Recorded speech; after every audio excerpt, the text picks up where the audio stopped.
তো ফার্স্টে আমাদের স্কিনটা মেকআপ করার জন্য রেডি করতে হবে। তো সেই জন্য ফার্স্টে আমি ফেসটা ভালো করে ফেস ওয়াশ দিয়ে ক্লিন করে দেন টোনার অ্যাপ্লাই করেছি। দেন আমি এখানে পন্ডসের এই সুপার লাইট জেল ময়শ্চারাইজারটা ইউজ করছি। এই ময়শ্চারাইজারটা আমার ফেসে খুব ভালো মতন স্যুট করে, যেহেতু আমার খুব অয়েলি স্কিন, তাই আমি এটাই দেখাই বেশিরভাগ। তো নেক্সট আমি এই প্রাইমারটা ইউজ করছি, যেটা কিনা ইনসাইটের, এটা পোর মিনিমাইজিং একটা প্রাইমার, বাট এই প্রাইমারটা আমার খুব একটা ভালো লাগে না, কারণ এই প্রাইমারটা ইউজ করার পর প্রাইমারটা থেকে কেমন একটা সেই দেখতে পাবে হয়তো তোমরা ভিডিওতে, এই যে কেমন একটা উঠে উঠে আসছে প্রাইমারটা, তো এটা আমার সেই জন্য খুব একটা ভালো লাগে না। বাট 100 টাকার মধ্যে প্রাইমারটা ভালো।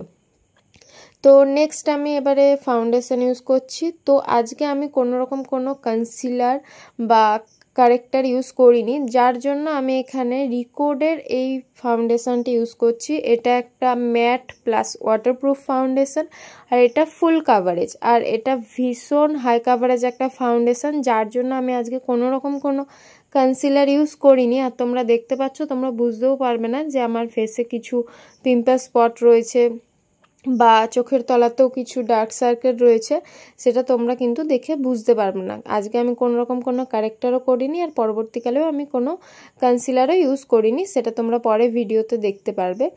তো দেখো, তারপরে আমি কিন্তু ব্লাশ ইউজ করছি। তো এটা হচ্ছে রিকোডের একটা ক্রিম ব্লাশ আর লিকুইড ব্লাশ কিন্তু একটু আলাদা হয়, তো সেটা নিয়ে আমি না হয় পরে কোনো ভিডিওতে বলবো।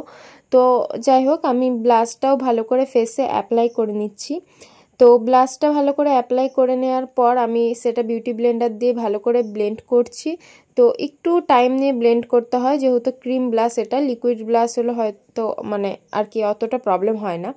তো কিন্তু ক্রিম ব্লাশের যে পিগমেন্টটা হয় ওটা একটু বেশি থাকে, তো আমি সেই জন্য বেশিরভাগ ক্রিম ব্লাশটাই বেশি ইউজ করি। তো নেক্সট হচ্ছে আমি ইনসাইটের এই বানানা লুজ পাউডারটা দিয়ে আমার ফেসটা ভালো করে সেট করে নিচ্ছি।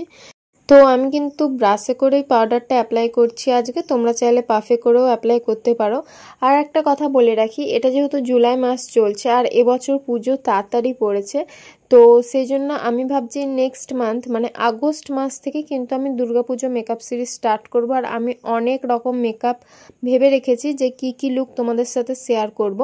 তো তোমরা কিন্তু যদি তোমাদের কোনো পছন্দ মতন কোনো লুক থাকে, তোমরা আমাকে কমেন্ট করে জানাতে পারো, আমি অবশ্যই সেই রকমভাবে লুকটা ট্রাই করার চেষ্টা করব। তো নেক্সট মান্থে কিন্তু অনেক রকম লুক শেয়ার করছি, তো তার জন্য কিন্তু আমার চ্যানেলটা সাবস্ক্রাইব করে রাখতে হবে, যাতে তোমরা ভিডিওগুলো দেখতে পারো। তো চলো এবার আবার মেকআপে ফেরা যাক। তো আমি ভালো করে ফেসে পাউডার ব্লাশ অ্যাপ্লাই করে নিয়েছি, যেটা কিনা সুগার পপের। আর নেক্সট আমি মার্সের প্যালেটটা থেকেই ব্রঞ্জার অ্যাপ্লাই করছি ফেসে। তো ভালো করে ফেসটা কন্ট্রোল করতে হবে, নইলে কিন্তু ফেসটা একটু সাদা সাদা লাগতে পারে। যদি তোমরা অনেকে কন্ট্রোল করা পছন্দ না করো, তো বলবো কন্ট্রোলটা করো, হালকা করে হলেও করো, নইলে ফেসের শেপটা ঠিক বোঝা যাবে না। তো নেক্সট হচ্ছে এবার আমি ফেসে হাইলাইটার অ্যাপ্লাই করছি, যেটা কিনা মার্সের প্যালেটটা থেকেই আমি অ্যাপ্লাই করছি। আর আমি খুব হালকা করে ফেসে হাইলাইটারটা অ্যাপ্লাই করছি।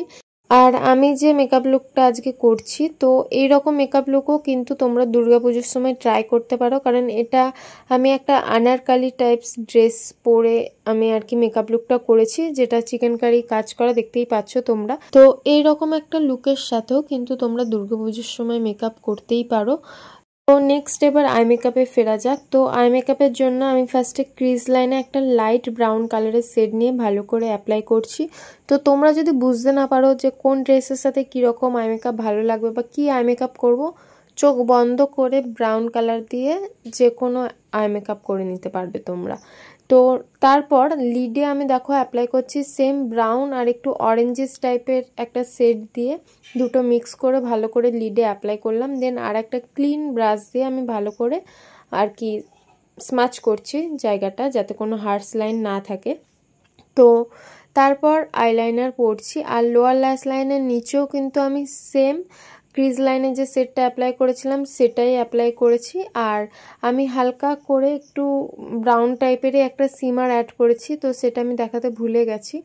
তো নেক্সট হচ্ছে এবার আইলাইনারটা পরছি। তো আইলাইনারটা আমি অল্প করেই পরছি, খুব মোটা করে পরছি না, আর খুব হালকা করেই দেখো অল্প অল্প করে স্ট্রোক নিয়ে আমি আইলাইনারটা অ্যাপ্লাই করছি। কারণ আমার যেহেতু হুডেড আইস, আর হুডেড আইসে আইলাইনার বেশিরভাগ মোটা করে পরলে ভালো লাগে না, তো সেই জন্য খুব হালকা করেই আমি পরছি। আর ইনার কর্নারটাও আমি একটু টানছি, তোমরা চাইলে সেটা নাই করতে পারো।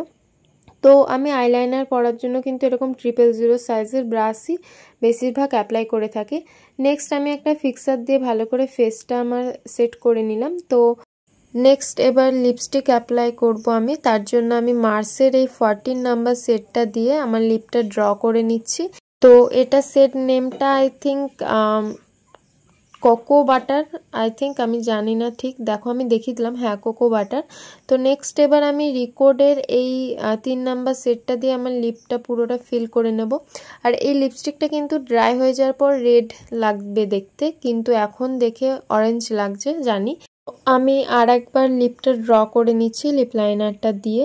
তো লুক কিন্তু আমার অলমোস্ট কমপ্লিট। তো এটা হচ্ছে আমার ফাইনাল লুক। তো ভিডিওটা ভালো লাগলে অবশ্যই লাইক করো, শেয়ার করো, আর কমেন্ট করে কিন্তু অবশ্যই জানিও যে দুর্গাপুজোর সময় তোমরা কি মেকআপ লুক দেখতে চাও।